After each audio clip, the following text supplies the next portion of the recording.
Hey, everybody. It's Friday, September 5th, Unbreakable podcast again. I told you I'd be back. I said, another one bites the dust. Or we could say this is in honor of the Eagles beating the Cowboys last night, which we're going to talk about. Are you ready? There's another reason why I'm playing this song. Another one bites the dust. Another one bites the dust. And another one's gone, and another one's gone. The reason I'm playing this song, along with the Eagles beating the dreaded Cowboys last night, because it's Freddie Mercury's birthday today. What a great singer, huh? He would have been 79 today. Great voice. What are the all-time rock voices today? One bites the dust. Oh my God, if I could get up out of this wheelchair and dance, I would. Another one. Another one's gone. Another one bites the dust. Or as Weird Al Yankovic would say, another one rides the bus. I actually like his version too.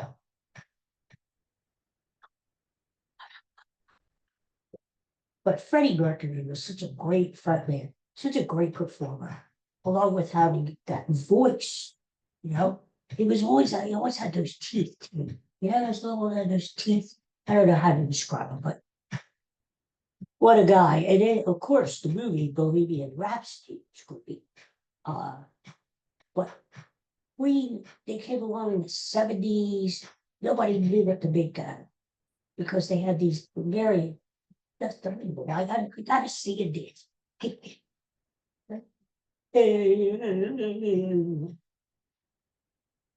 They came along in the 70s. They had these lush melodies, all this technology, and they were like, who are these guys, right? And they had killer Queen, they had great albums. Uh, they were incredible live. Queen was just extraordinary. It was all led by Freddie Mercury. And that's tough. And the thing is, Queen sort of, well, Freddie Mercury was pretty messed up with drugs and all kinds of other stuff. He really partied hard in his life, and a little bit too hard.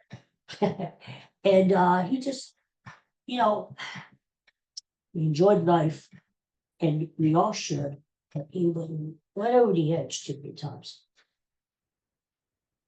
There you go. And then one bites the dust. One of my favorite Queen songs. What brought Queen back, because they kind of fell out of favor there for a while, was Live Aid, 1985.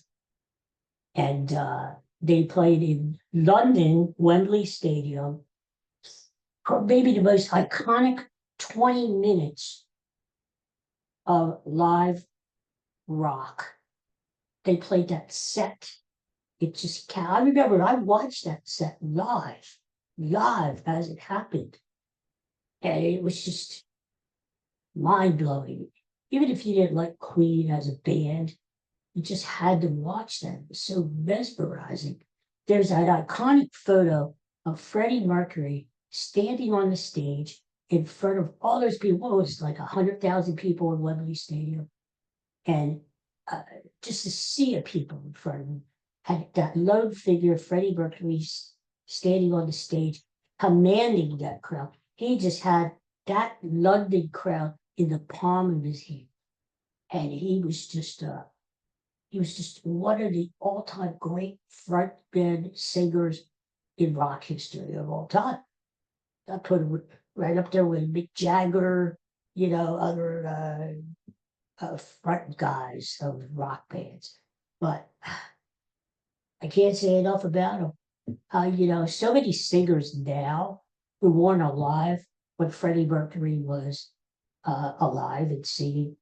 A lot of they ask people nowadays, who would you have liked to have seen, in concert? A lot of singers say Freddie Mercury because he had the voice, he had that octave range that just extraordinary. I was lucky enough to have lived through that, the Freddie Mercury era, and he was great. Uh, Sadly passed away. What was it, 92? AIDS. But God bless you, Freddie Mercury. Happy heavenly birthday. Would have been 79 years old today. And I could have played a lot of different Queen songs there. I could have played We Are the Champions in honor of the Eagles. So many good songs. All right. That's enough. We gotta talk Eagles. Look, I got the hat on, I got the shirt on. What a game last night. Bizarre game. If you were there, uh, if you were lucky enough to have a ticket last night, that ticket was the most expensive ticket for a regular season game. Uh, by kickoff, I heard it was going for like $900 a seat. Are you kidding me? $900 just to get in the friggin' door. Man, but there was so much going on, to raise the championship banner. The Eagles played their rivals, Dallas Cowboys. Just so much. The Eagles know how to do it right. They know how to build up the they know how to party. They know how to build up the whole atmosphere. With the fireworks and oh my God, it was great. And you had Jeffrey Lurie up there with Brandon Graham holding the two Super Bowl trophies and just kick off the season. So much to talk about in this game, but there were, to me, three main things to focus on, which we are going to focus on too. Number one is what I call the spit spat. The spit spat. Spit. Say that 10 times. And you saw if you watched the game, Jalen Carter, Eagles defensive lineman, spit on. It's not funny, but I have to know. Dak Prescott, Dallas Cowboys. So, okay. Originally, the guy, if you were watching on TV like I was, guys, oh, he spit in his face. He didn't spit in his face. He spit. He kind of, on his uniform. Okay. I love the Eagles, but that was wrong. We don't do that. We found out later that Prescott actually started because they kicked off. One Eagle had an injury there, and they're tending to him. And all of a sudden, you see Jalen Carter's like moseying over to the Cowboys huddle. They're like, "What the hell's going on now? What are they doing?" And then they get into this altercation, and then the spitting. All of a sudden, the referee with the flag, and he tosses Jalen Carter out of the game. Before the game really even started, he's out. And I'm thinking, what the hell, right? What a way to start the season. Your best defensive player out. And the Cowboys had loved that because they game planned for Jalen Carter. They were going to double team him, which would leave another guy open to get to Prescott, right? Now they didn't have to worry about that. I mean, Prescott even said after the game, he said, we had to change our plans. It was good. It was good because you didn't have Jalen Carter on the field. So the thing is, Prescott apparently spit first, but he spit on the ground. And why he spit, I don't know. His explanation was, I spit all the time. I spit 1,000 times a game. I spit even out of the game. I spit on the sidewalk. I spit when I'm wearing a suit. I spit, whatever. I never got that, Even baseball players, they spit. Thank God basketball players don't spit. That that court would be a mess. It's already a mess with the sweat and the blood in it. Okay, let's not talk about it. All right, so here's the thing. Even if Prescott spit first, he spit on the ground. You have to be disciplined enough not to spit back. Okay. And it's like, you know, it's like the insult of all insults when you spit on somebody. You just don't do that. So Jalen Carter was the blame. I mean, he shouldn't have did it. He should have, emotions take over. Emotions take over. And when we thought about it, it's like, now wait a minute. If I do this, they're going to throw me out of the game. I mean, the team needs me. He let the team down, he let the fans down, he let the organization down. And thank God the Eagles won, but the thing is, he put the team in a bad situation because the defense had to play without their best. All of a sudden, that God for Fangio, they had to scramble and they had to reorganize. And then the defense shut the Cowboys out in the second half. They shut their asses down. So, Jalen Carter, come on, man. You could tell they're only mature. So, will he be suspended? It wouldn't surprise me, maybe for a game, which next week happens to be a big game against Kansas City. But lesson learned, right? He's not going to do that shit again.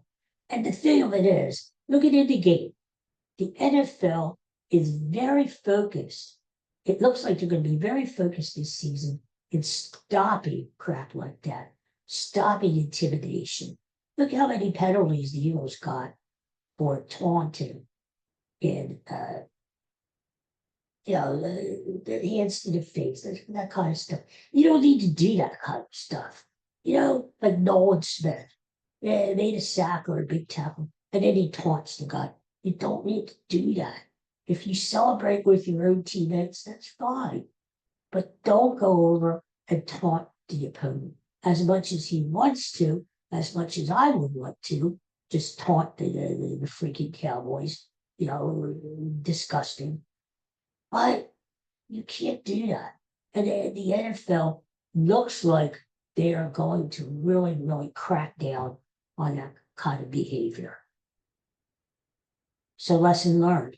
Hopefully the Eagles come back next week and they learned something from last night and stop with the extra stuff. You don't need to do that. Prove it on the field. You don't need to taunt the other team because the referees aren't going to take that this year. All right, so the bottom line is Jalen Carter, he embarrassed himself, he embarrassed the organization. Jeffrey Norton would look happy. You can imagine Jalen Carter is getting a talking to. I wouldn't want to be Jalen Carter. Probably Howard Rosefield calls him on the carpet. Maybe even Jeffrey Norton himself. I'm sure what the hell. I'm sure the coach called him on the carpet. Jalen Carter, I saw him after the game interview. He didn't seem to. I didn't expect the guy to be crying on his knees in the locker room, but I expected a little more remorse. I know you want to be a tough guy. You want to be, the tough guy, but sometimes you gotta make a mistake and nip it in the bud and move on. You say, I made a mistake. I apologize. It'll never happen again. Now let's move on. Okay? But by being a wise ass and laughing about it and not really owning up to it, that's just going to be worse. So anyway, that startled enough. And then subject number 2 was the delay because of the weather. Hey, I was watching the game and I live about 20 minutes outside of Philadelphia, and it was lightning like crazy. In fact, we had the storms before Philadelphia game, and we didn't get much rain out of it, but we got the lightning. It was really bad. flashing around the house. So I don't blame you. Nobody wants to be out there in the jeopardy of getting struck on lightning. But what he did too, it just threw everything off because the players had to move up again. As you could tell, were any points scored after the lightning? I don't think so. I mean, there were already 3 points scored in the second half of it alone. And so, you know what? It's got to be hard because you physically you get ready for the game, right? That's the pattern. The players, just like we all are creatures of habit. We have our daily routine that we go through every day, right? And players are like that too. They do the pregame warm-ups, they do the game, and then the halftime, they come out, they have a certain routine that they follow that has worked.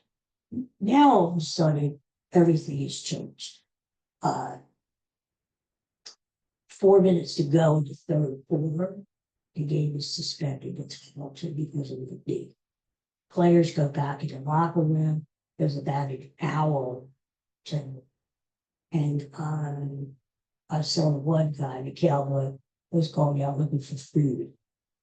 And thinking, we're nice and friendly. We get a bad reputation. Sometimes it's deserved, but well, we fed the guy. Trevon Diggs or whatever, we fed the guy. We gave him cold cuts. And then make yourself a sandwich there. You're hungry, okay. We'll give you some bologna. We'll give you some capicola, some salami. Make yourself a hoagie, a Philly hoagie. And, we're not bad in this city. I mean, come on. So, different players did different things during the break there. So, but it had to be hard. It had to be hard. And I think it affected the Eagles because right before the stoppage of play, the Eagles had a big tournament. I was waiting all game for a team to turn the ball over.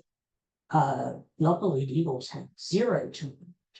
The Cowboys had that big one, that fumble, and going down, and they were going to take the lead there. And they forced, Mitchell had forced, Campbell forced the rookie linebacker forced the fumble. Mitchell scooped it up, almost took it to the house. That Dan Prescott tripped him up there, or else Mitchell went and took it to the house. Anyway, that was a big play because that stopped the Cowboys dead in their tracks. But we got the momentum back, but then they had the delay. That just sort of sucked the energy out of it. So anyway, it was a grinding out, gritty NFC East game, with the rain and it was just the fans loved it, they enjoyed it, but the players it's nasty anyway. The Cowboys and Eagles, they hate each other. I mean, this rivalry has been going on forever, The Dallas sucks. Chants erupted in the crowd. And they just hate each other. So you knew there were going to be altercations. You knew it. You knew something was going to happen. So anyway, but talk about bizarre, that the game is stopped toward the end of the third quarter, and then the players have to ramp it up again. So that was focus number 2. Focus number 3 was I couldn't believe. You were probably thinking the same thing as you were watching the game, either in the stadium or at home or in a bar. A.J. Brown, the guy we're paying millions of dollars to, the guy we invested 2 draft picks at the game, super strong. No targets, 1 target, he catches 1 ball, and that's right toward the end of the game. Luckily, that helped to put the game away. Eagles got a first down from that. and that was the Cowboys were good. But come on, man. I know the offensive coordinator is new. Okay, I know it's his first game, but be a little bit more aggressive. You know, all this thinking and done. You know, the thing is, we know they're going to rely on Saquon Barkley. We didn't even have his typical big game. Dallas surprisingly played well. And here's the thing: Dallas is a bad secondary is injured. The front four, not that good. They can't stop the run and they can't run the ball. Well, what happened? Dallas last night was able to run the ball. And that's got to be a little concern to you. Certainly, Jalen Carter not being there had a little bit to do with that. But the Eagles have a lot of new players on defense, too. They're young. They still have the youngest defense in the entire NFL. So that was a little surprise that the Cowboys were able to win the ball. It was a surprise that they were able to contain the Eagles in the game. Barkley got his yards, not like he usually does. Jalen Hurts was the player who killed the Cowboys last night. 2 touchdowns running. He ran for first downs, and then he couldn't stop. You know, he looked very smooth. Jalen Hurts, if he can do what he did last night, it's going to be another good year because he was accurate in his passing. It's not his fault. I don't think so. That they didn't call enough plays for A.J. Brown and Devontae Smith.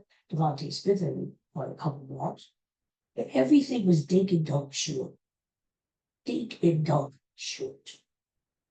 Now, if you want to open up the running game, and by the end of the game, Dallas they were putting more men in the box. They were daring the Eagles to throw the ball. Well, of course, Eagles wanted to run the ball at the end so they could kill the clock. Okay.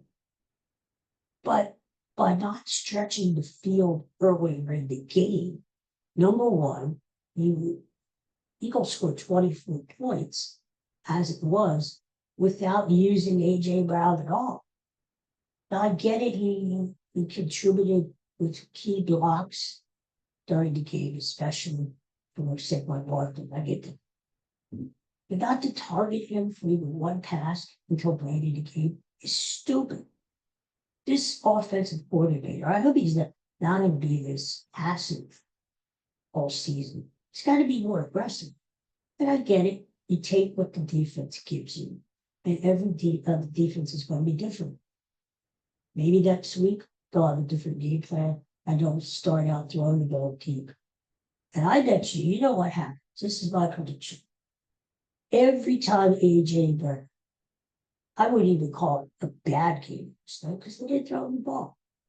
Every time he has a game like that, the next week he comes back with a great game.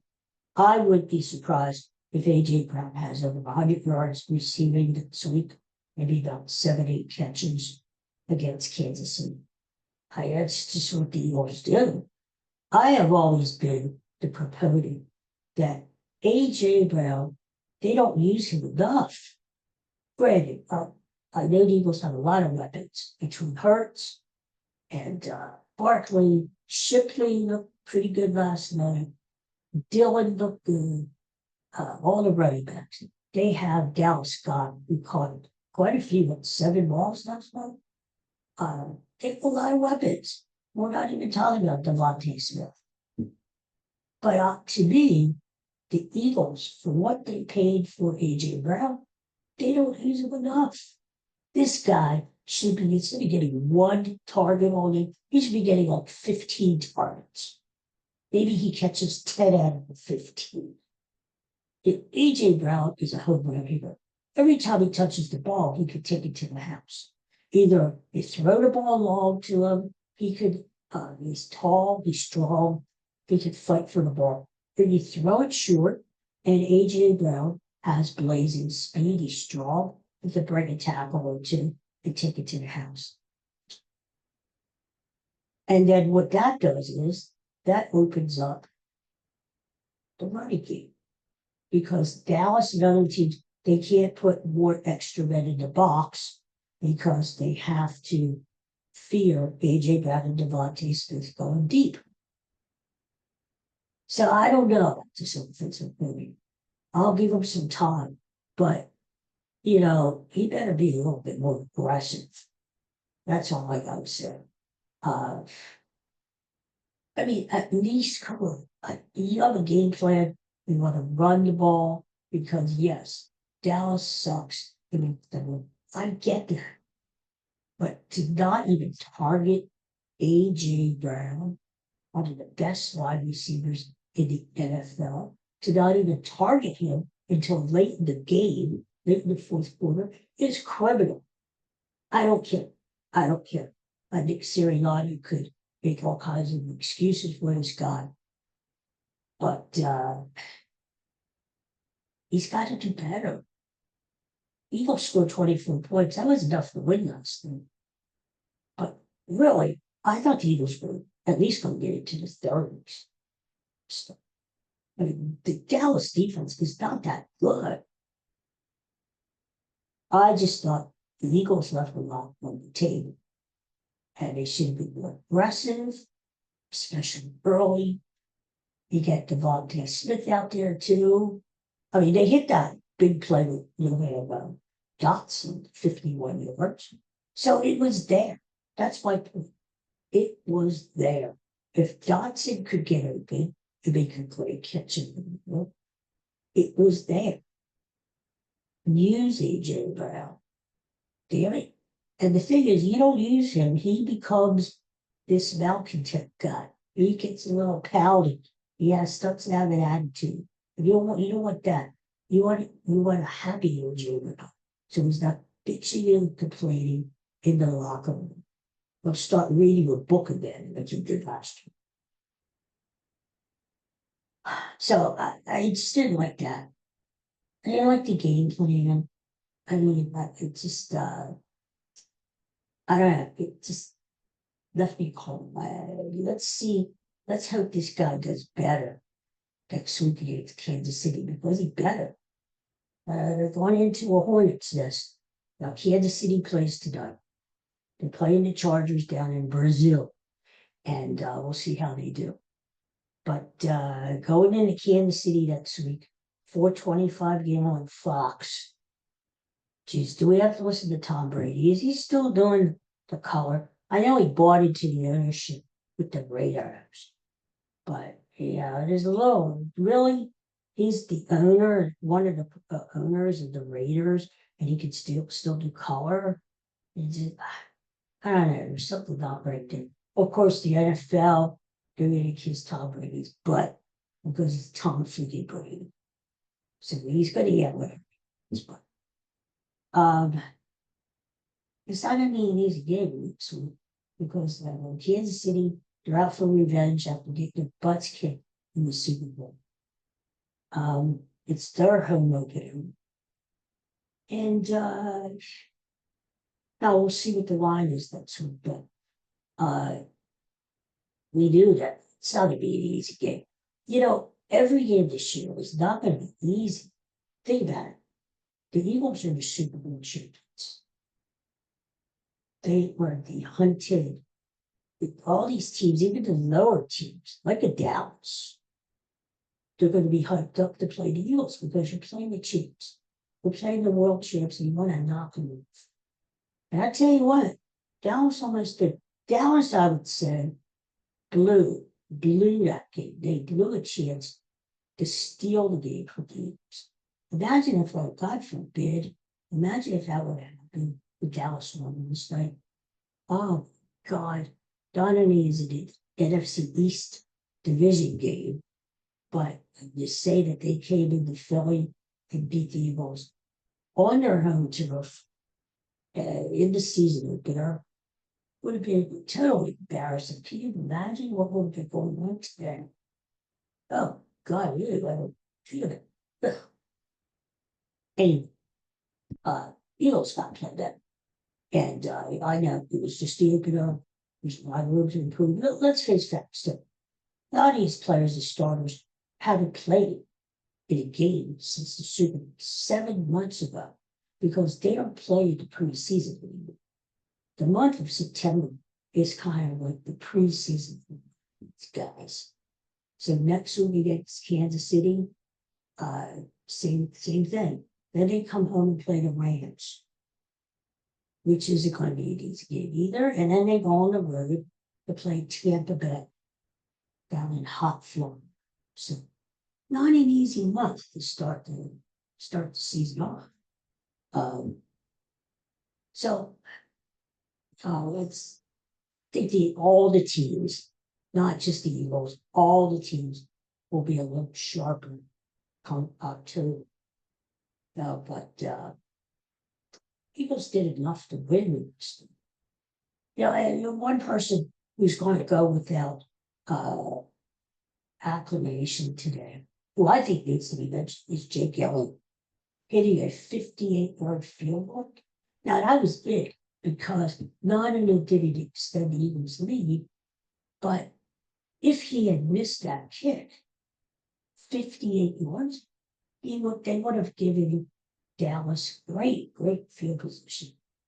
Great field position. So, kudos to Jake Elliott for hitting that. That kick probably would have been good from 60 and long. And they say that Jake Elliott has a different attitude. He looked very smooth with his extra points. He kicked one field goal last night. So, overall, a good win. Anytime you win in the National Football League, it's good. You beat your dreaded rival, NFC East division game, much needed home game. You don't want to lose that. So it gets the season off to a good start. And we'll see what happens next week in KC. I think I forgot to mention. Well, the Phillies take 2 out of 3 from the Brewers yesterday. Great Phillies. 6 games up, going down to Florida. Normally I would say trap series. You're playing you just got done playing the Brewers, best team in baseball, best team in the National League. And then next week, you're coming home to play 4 against the New York Mets, who are right behind you. So this series coming up this weekend down in Miami could be a trap. But I think the Phillies are pretty focused. I think they know what they need to do. They're 6 games up on the Mets. It'd be nice to go into that Mets series next week, even up 7, 8, right? So we'll see what happens. Christopher Sanchez goes tonight. You win the first game of the series, big. That sets the whole series up. So let's get a win tonight. Win one of the next 2 over the weekend, and you take the series and come back home again. So, but beating the Brewers 2 out of 3 after the Brewers swept the Phillies in Philadelphia last month. Well, going back and paying them back and beating them 2 out of 3 in Milwaukee was big. The Phillies are still behind the Brewers in the overall record to get the home field advantage. But Phillies are second in the National League, still would get a bye if the playoffs started to. So that's big. And as I said before, I'm all for getting the bye, resting for a week or so, and going for that. So it was a good series. So we had a good Philadelphia day yesterday. Phillies win, Eagles win. If you had that parlay, Phillies, Eagles, congratulations. You made yourself some money. Speaking of which, I didn't invest too heavily on the Eagles last night because the line kept going up. It started at 6.5, and then it went up to 7, 7 and 8, and in some places it was all the way up to 9 yesterday by kickoff. I said, I don't know. first game of the season. Eagles usually don't play well. And it's a division rival game, which is always close. And play the Eagles, but not overboard. Not overboard with the Eagles. Uh, so anyway, I hope you guys made some money. If you had the over yesterday, you got screwed because the over-under number, I believe, was 47 at kickoff, and it was 41 at halftime. So the people who had the over had to think, wow, I got this in the bag. I mean, certainly between the two teams, they're going to score more than 7 points in the second half, right? No. They scored 3 points in the second half. So I commiserate with you. I cry with you that you pretty much got screwed if you had the over last night.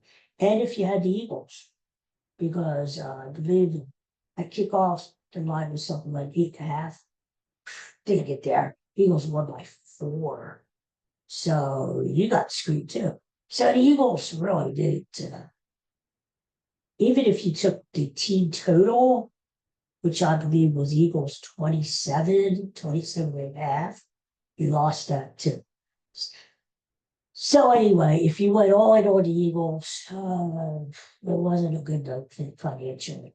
Probably the best thing if you made money was Jalen Hurts over in his rushing. I believe the line was 40, and he finished with something like in the 50s, I believe, with his rushing number. So that's the only thing he really made some money on since. But better days are ahead. And I think I'm going to be back maybe tomorrow morning, Saturday, because I do want to share some NFL picks that I have for Sunday and Monday. Give you a little heads up on things that I'm looking at there. Tonight we got the Chiefs and the Chargers. To me, I don't really have a strong feeling, right? If I had to pick a side, I would pick the Chiefs. Right now, the line, I believe, is still Kansas City minus the rate. I think Kansas City can beat the Chargers by moving 3 points. I think Kansas City coming off that whooping in the Super Bowl, they're going to be motivated, they're going to be hungry, and I think they come out tonight and beat the Chargers. So, we'll see what happens. Okay, everybody, thanks for tuning in. Thanks for spending some time with me. And I hope you have a good Friday, a good weekend in case I don't see you tomorrow. And go Birds. Well, we've got 10 days to restart now until the Eagles take the field again. This time in KC. What a game that's going to be, huh? All right, everybody. Peace and love. Fly Eagles, fly good Birds. I'll see you tomorrow morning on the podcast. See you.